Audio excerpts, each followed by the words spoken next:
Une mesure de blé pour un denier et 3 mesures d'orge pour un denier. Le président a dit un jour, la bête de l'événement est là. Je crois que notre génération doit savoir que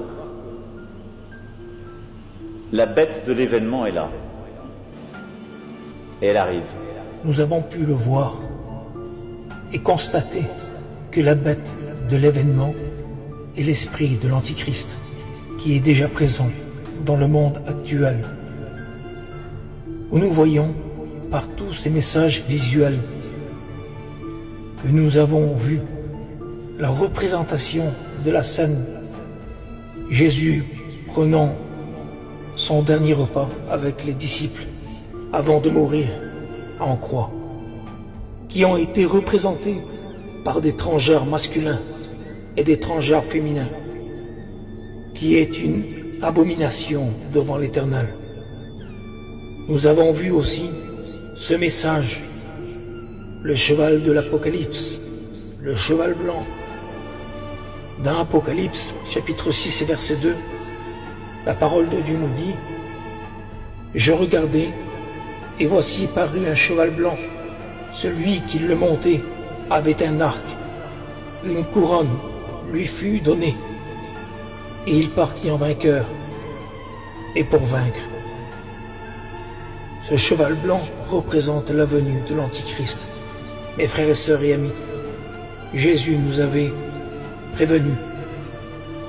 Dans Luc 17, verset 28, « Ce qui arrivera du temps de Lot arrivera pareillement. Les hommes mangeaient, buvaient, achetaient, vendaient, plantaient, bâtissaient.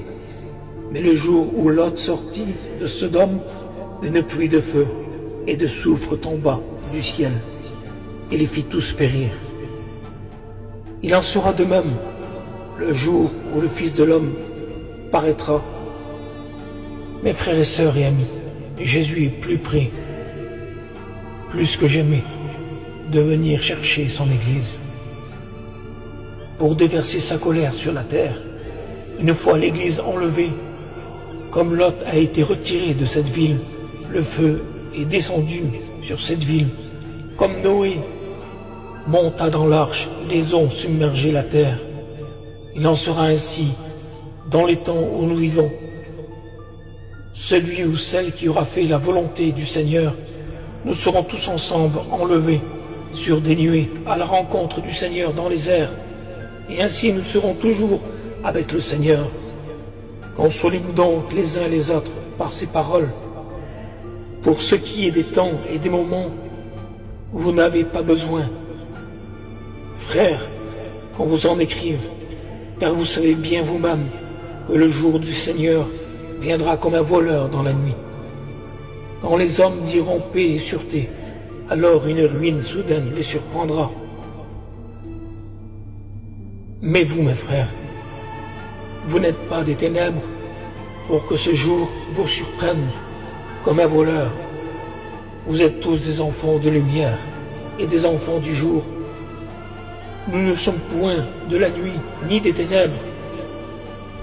Ne dormons donc point comme les autres spirituellement, mais nous qui sommes du jour, soyons sobres, ayant revêtu la cuirasse de la foi et de l'amour, et ayant pour casque l'espérance du salut, car Dieu ne nous a pas destinés à la colère, mais à l'acquisition du salut par notre Seigneur Jésus-Christ. Et dans Apocalypse, chapitre 3 et verset 11, Jésus a dit, « Je reviens bientôt, retiens ce que tu as, afin que personne ne prenne ta couronne. » Prions, mes frères et sœurs et amis, à seule fin d'être prêts à son retour. Que Dieu nous bénisse pleinement en Jésus-Christ, notre Sauveur.